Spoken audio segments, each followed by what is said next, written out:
Imagine this. Your home, the place meant to keep you safe, turns against you.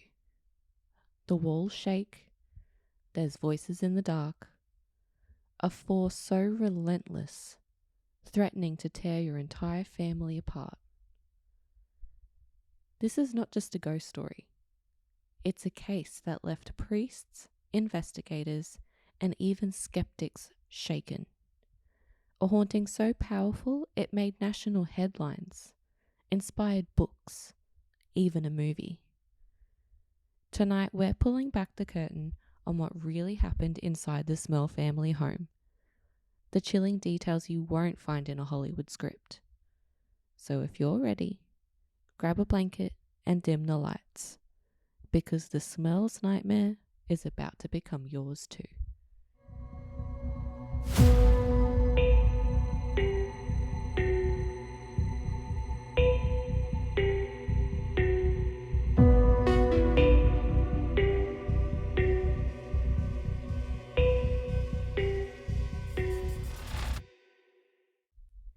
Hey there, night owls, and welcome back to Midnight Mysteries. I'm your host, Shaylin Jade, and tonight we're stepping inside a house that, if you believe the witnesses, became a true battleground. But before we get into that, I want to say a huge thank you to all of you who have reached out through my Instagram page and through email, sending your own chilling encounters with the unexplained. I promise I am working through them and you will start to hear your stories on my upcoming episodes, so stay tuned. And if you have your own encounters or have experienced something truly unexplainable, I would love to hear from you. Send your stories to midnightmysteriespodcast@outlook.com or reach out to me on Instagram at midnightmysteries.podcast. All right, let's get into it. So it's 1974 and the Smurl family, Jack and Janet, their daughters, Dawn and Heather, and their later twin girls, Shannon and Karen, move into a modest duplex on Chase Street in Pennsylvania. This house was a fixer-upper from the start. The previous tenants had left water damage from a flood, there were patches of mold, and a constant, faint mustiness. But for the Smurls, it was a step up. They were close to family, close to work, and they could make it on their own. Jack was a blue-collar guy, hard worker, dependable, and Janet was the heart of the family, holding everything together while raising the kids. In the beginning, they did what any family would. Started painting, patching, adding curtains, hanging up school photos, trying to make it home. But soon, little things started to go wrong. Nothing that would make you scream haunted, just odd. Water stains on freshly painted walls, even after they thought they'd fixed the leaks. Drafts so cold they seemed to come straight out of winter itself, even on warm days. The smell of something rotten, like spoiled meat, drifting in and out of rooms with no clear source or no explanation. And it was stubborn. No amount of scrubbing or bleach could get rid of it. Then came the noises. The walls in those old duplexes were thin, but this was something else. Thumps, scratches, distant dragging sounds. Janet, who spent most of the time at home with the kids, was the first to really sense it wasn't the pipes or the neighbours. One afternoon while folding laundry in the bedroom, she heard someone call her name, in a voice that was flat, almost mechanical. No one was there. The kids, too, started complaining about things that didn't make sense. Toys vanishing from one room and appearing in another, even locked cabinets coming open on their own. Dawn, the eldest, was convinced she heard breathing outside her bedroom at night, slow and heavy, as if someone was pressing against the door, listening. Then the electrical problems. Appliances shorting out, radios turning on by themselves, often to static or worse, to an old-fashioned warbling music they didn't even recognize. The Smurls would unplug lamps only to find them glowing faintly anyway, like it was drawing power when it shouldn't. It was enough to rattle anyone, but the Smurls tried to stay rational. They called in electricians, had the wiring checked, tried to blame the plumbing, the foundation, the neighborhood kids. They even wondered if they were imagining it. But it wouldn't stop. In fact, it was just getting warmed up. One evening after dinner, Jack was down in the basement trying to fix a broken pipe. The basement was unfinished. A dirt floor, low beams, that earthy smell of damp concrete and rust. As Jack was working, he heard what he described as a growl. Low, deep, right behind him. He turned so fast he knocked over the wrench bucket, but no one was there. Just the faint outline of a stain on the concrete floor. A stain that seemed somehow darker than it had been that morning. It wasn't just noises anymore. It was a feeling, that prickling, hair-raising sense you're being watched, even when you're alone. Janet, trying to calm the kids at bedtime, would sometimes feel a weight on the bed, as if someone had just sat down beside her. One night, she saw the impression of a body next to her, the dip in the mattress, the curve of a shoulder, but nothing was there. Can you even imagine that? You're trying to reassure your kids, telling them there's no monsters, no ghosts, and meanwhile you're watching an invisible presence make itself comfortable right next to you. By now, Jack and Janet were having trouble sleeping. The kids were waking up with nightmares, saying they saw a dark figure standing in the corner. Janet tried to pray, to burn candles, to sprinkle holy water from the local church, but it didn't help. Things in the house felt off. So I want you to picture this. A family trying so hard to stay normal, to live their regular lives, to keep getting up for work, packing school lunches, paying bills, while something in their house is watching, waiting. By 1975, the weirdness had escalated. It was no longer just the cold drafts or misplaced toys. It was physical, dangerous. One afternoon, Janet was in the kitchen, probably trying to get dinner started or wrangle the kids, when she felt a sudden, sharp tug on her shirt, hard enough that she spun around and found no one there. She tried to tell herself it was just the fabric catching on a cabinet handle, but deep down she knew it wasn't. Then came the smells again, stronger this time, overpowering, rot, sulfur, something that made your stomach twist.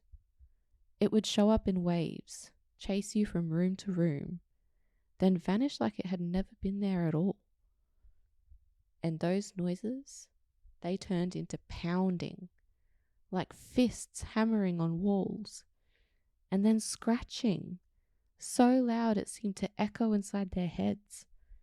The kids started crying at night, saying something was whispering their names from inside the closets, under the beds. You can imagine Jack's frustration. He was the dad, the protector, supposed to fix this. But how do you fix something you can't see? Then it got personal. Jack was asleep one night, exhausted, when he woke up to something grabbing him. He described it as ice-cold hands gripping his arms and pinning him to the mattress. He couldn't move. A heavy, suffocating pressure pressed down on his chest. The air felt thick, almost syrupy, like it was trying to choke him. He was a big guy, strong, not prone to fear. But this, it terrified him. When it finally let go, he bolted upright, gasping, drenched in sweat. Janet, beside him, was awake and panicking because she'd seen something too. A dark, shapeless mass hovering at the foot of their bed, And then came the physical attacks on Janet. One evening, as she folded laundry, she felt deep scratches gouge across her arm. 3 long, parallel welts. No one was there with her. Nothing visible anyway. But the marks stayed 4 days. That was a turning point.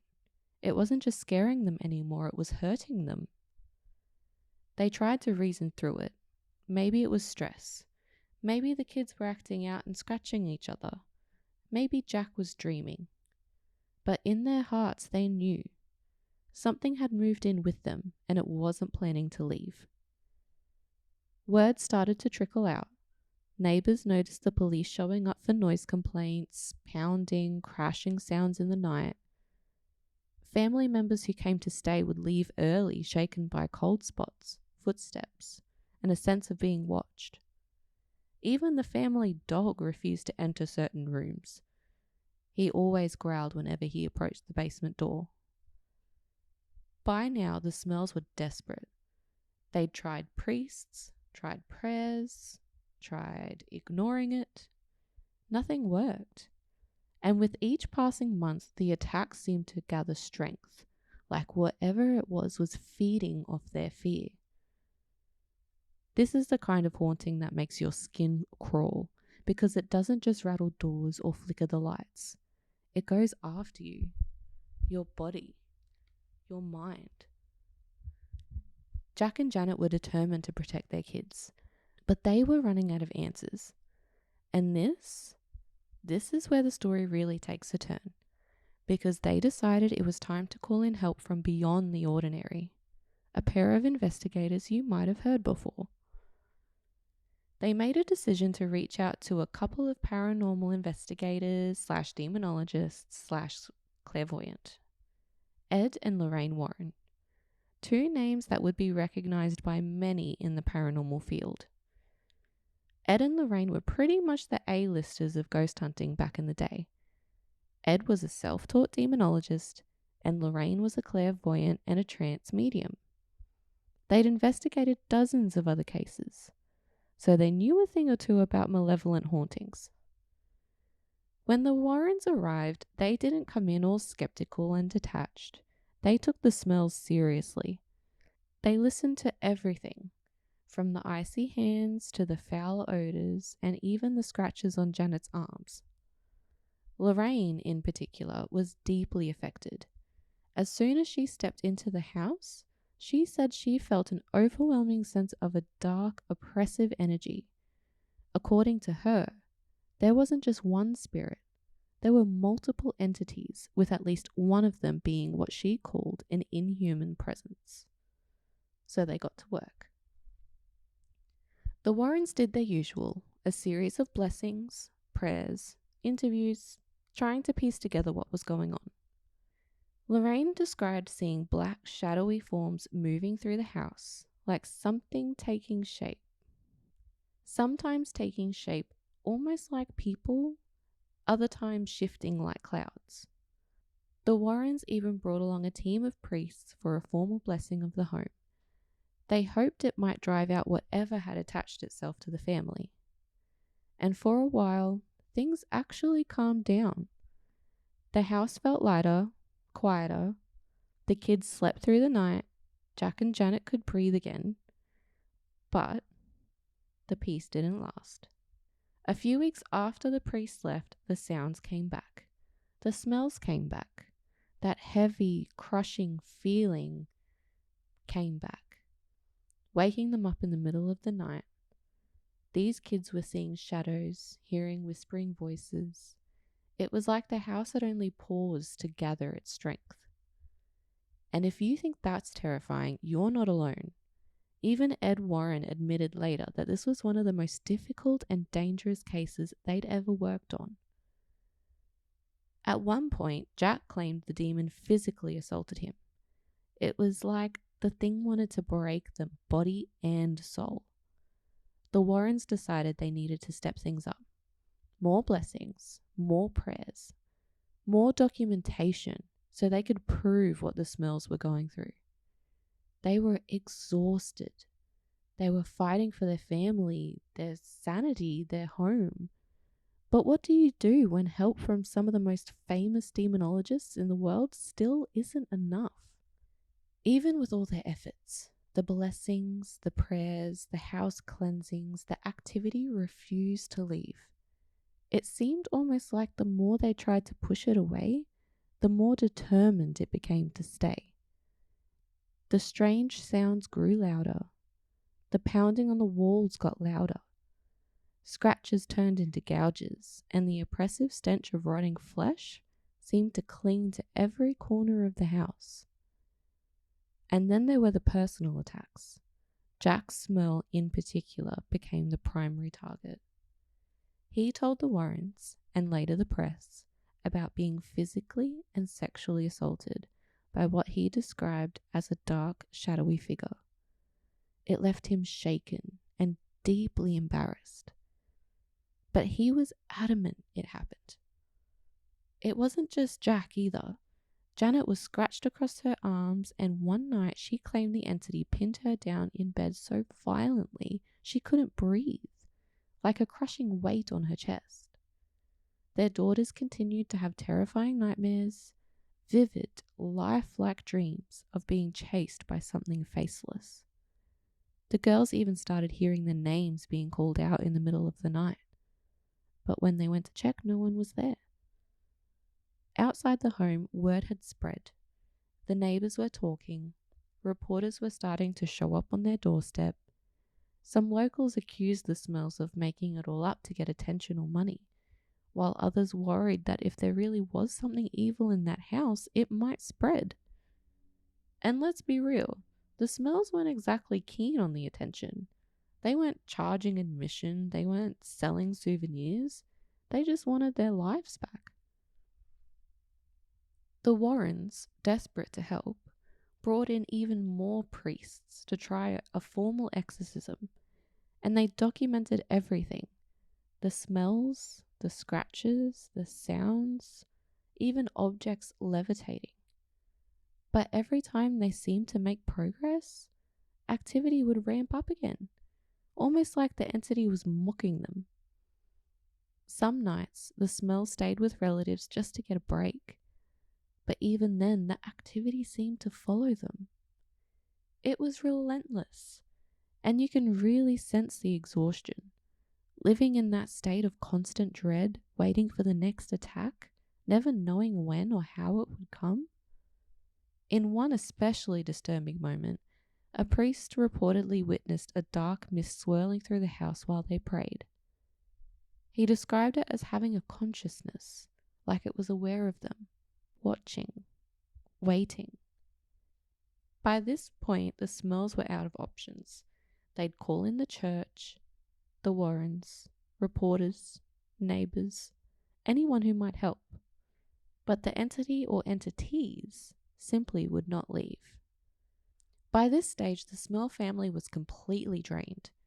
Imagine living under these conditions with barely any peaceful nights, wondering if tonight was the night something would attack you or your kids again. That's where they were, terrified. The Warrens knew they had to do something more. Ed and Lorraine reached out to their contacts in the Catholic Church, pushing for an official exorcism. It wasn't easy. The church is famously cautious about granting permission for a formal rite. They usually want overwhelming evidence, medical evaluations, and a pretty rigorous investigation before even considering it. But Ed and Lorraine's documentation, hours of audio, photographs, and witness statements made a convincing case. So the church finally agreed. A sanctioned exorcism was scheduled. The priest chosen for this was said to have experience in spiritual warfare, someone who could go toe-to-toe with what they believe might be a demonic presence. According to later interviews, the ceremony itself was a marathon. Prayers, holy water, relics, incense, and the reciting of powerful Latin invocations. The family was told to pray along even though they were physically shaking with fear. The priest performed the rite on several separate occasions, returning again and again to try and weaken the entity's hold on the house and on the family. During one of those exorcisms, a family friend claimed they saw a dark mist rise up and then vanish, almost as if something had been forced out. The house grew eerily quiet afterward, like it was holding its breath. Jack and Janet felt it too. They described the atmosphere shifting from suffocating and oppressive to suddenly lighter, as if a huge burden had been lifted. Was that the end of it? Well, mostly. The Smells reported that after the final exorcism, the worst of the phenomena seemed to stop. No more physical attacks, no more levitations or overwhelming odors. The sense of dread that had clung to every room started to fade away. But, and here's the part that still makes people uneasy, they claimed there were occasional small disturbances even after all of that. Nothing on the same horrifying scale, but enough to remind them that something had once taken hold there. They moved out not long after, and you can hardly blame them. Even if the place seemed clean, who would want to stay in a house with that kind of traumatic history? Ed and Lorraine Warren publicly declared the Smurl haunting to be genuine. They stood by the family, insisting this had been a true demonic case. But, predictably, skeptics jumped in, claiming exaggeration or hallucination or a financial motive. The Smells insisted they never made a cent from their ordeal, and that they would have given anything to live a normal, boring life instead of becoming the center of a paranormal firestorm. In the end, the house was left behind. The family tried to rebuild, and the world was left with another chilling tale of what might happen when something truly dark takes root in a place and refuses to leave. So let's unpack what happened after the Smells finally left that house. Because as much as the family hoped to leave the darkness, the world wasn't going to let their story fade so easily. Their case caught fire in the press. Newspapers ran the story, TV crews showed up, and pretty soon everyone had an opinion about the Smells. Paranormal believers called it proof of demonic infestation, while skeptics saw it as just another exaggerated ghost story. Ed and Lorraine Warren, who, let's be honest, had their own critics, were at the center of it, defending the family and pointing to all the evidence they'd collected. They'd made audio recordings of alleged knocking sounds, and there were dozens of witness statements describing what they'd seen in that house. But of course, people had questions. They wondered why there wasn't better video evidence, why there weren't clearer photos of apparitions, why a haunting this severe wasn't more fully documented. Some claimed it was all stress or misinterpretation or even just a plain old hoax. Jack and Janet Smurl were hit especially hard by those accusations. They felt humiliated, frustrated. They had already been through years of terror, and now they were being called liars. They insisted again and again that they had never wanted this. They never sought publicity, and they certainly didn't profit from it. Their daughters were affected too. Imagine being a teenager already trying to navigate growing up, and suddenly everyone at school is whispering that you live in a demon house. It left them feeling isolated, singled out, and afraid of being judged for something they had never asked for. Even after they moved, the Smurl name was forever linked to what happened on Chase Street. They ended up writing a book with the Warrens called The Haunted, where they told their side of the story in detail, and it became a bestseller and later inspired a 1991 made-for-TV movie of the same name. In fact, the Conjuring universe, the hugely successful horror film franchise inspired by Ed and Lorraine Warren's real-life cases, has developed an installment drawn directly from the Smurl haunting. It's called The Conjuring Last Rites, set to be released here in Australia September 4th, 2025. And of course, the paranormal community still talks about it today. You'll see it in documentaries, podcasts like this one, YouTube investigations, everywhere. The Smurl haunting has become a kind of legend, a cautionary tale about what can happen when a home becomes more than just four walls and a roof. Whether you believe the smells or think there were simpler explanations, you can't deny that their story is powerful. Okay, so let's be fair here. Anytime a case this dramatic hits the news, there are always going to be people asking hard questions, and the Smurl haunting was no exception. A lot of skeptics dug into the details. They pointed out that most of the evidence was personal testimony, the word of the Smurls and the Warrens, and that there were no clear photographs or videos showing the demonic attacks in progress.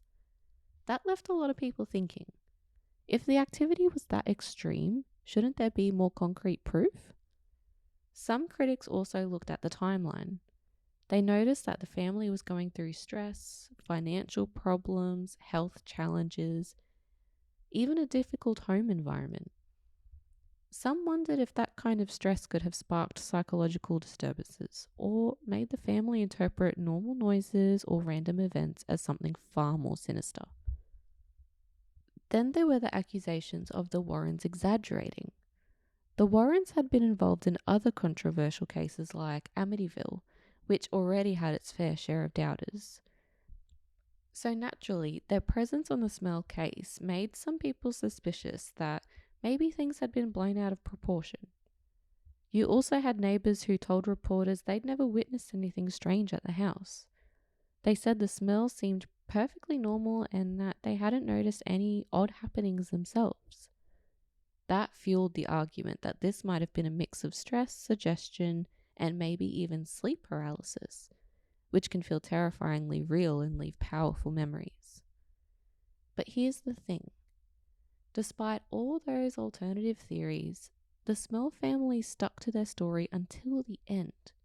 They never changed it, never walked it back, even when it would have been a lot easier just to move on quietly.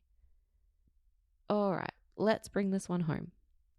Whether you believe the Smurl haunting was a true demonic attack or a tangled mess of stress, fear, and suggestion, you can't deny that it's a story that gets under your skin. There's something so unsettling about a family just trying to live their lives, only to be confronted with forces beyond anything they can control. Alright, let's bring this one home. Whether you believe the Smurl haunting was a true demonic attack or a tangled mess, you can't deny that it's a story that gets under your skin. There's something so unsettling about a family just trying to live their lives, only to be confronted with forces beyond anything they can control or even understand. And let's be honest, part of what makes it powerful is that it's so ordinary. This wasn't a creepy old asylum or a graveyard or some castle in Europe. This was a plain suburban home in Pennsylvania. The fact that it was a normal house and normal people experiencing abnormal horror makes it hit even harder. And of course, the Warrens left their mark on the story. Whether you believe they were genuine investigators or sensationalists, they had a way of keeping these cases alive in the public imagination. Their involvement practically guaranteed that the Smurl haunting would live on in books, documentaries, and even movies. And at the end of the day, maybe that's why these stories last, because they tap into something ancient. The fear that no matter how safe and secure we think we are, there could be a darkness out there, just waiting. Thanks for spending time with me tonight as we explored the story of the Smurl family. I hope it gave you plenty to think about whether you're a believer, a skeptic, or somewhere in between. If you enjoyed this episode, don't forget to follow or subscribe wherever you get your podcasts. And if you have a moment, leaving a rating or review really goes a long way in helping other curious minds find the show. And you can also jump into the comments. Share your theories. Let me know what you think. Next time, we'll dive into a chilling mystery that unfolds in the icy waters of Alaska. The tale of the Alaska Triangle. A place so eerie, it rivals the Bermuda Triangle itself. You won't want to miss it. Until then, Thanks for joining me. Good night and sweet dreams.